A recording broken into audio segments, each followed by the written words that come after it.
Dapat magpa-drug test ang lahat ng mga nagtatrabaho sa Office of the President, sa Office of the Vice President. Ako ang ginagawa ninyong punching bag para hindi napapansin, nakikita, naririnig ng mga tao ang kalokohan, ang korupsyon, at ang katiwalian na ginagawa sa gobyerno. Gagawin ko yan. Dagdagan ko pa ng drug test.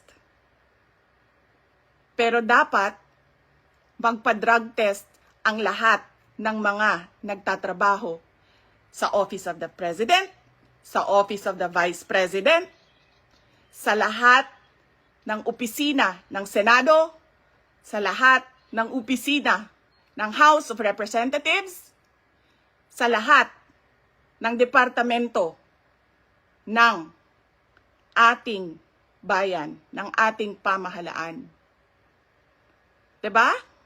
Ano pang test ang gusto niyong idagdag ko? Wala na kayong mapuna sa akin. Pinagtatakpan ninyo ang mga kakulangan ng pamahalaan.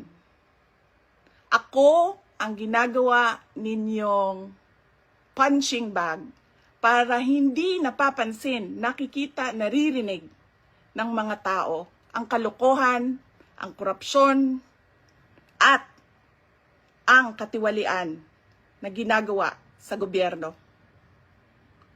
Magpa-drug test tayong lahat sa harap ng taong bayan.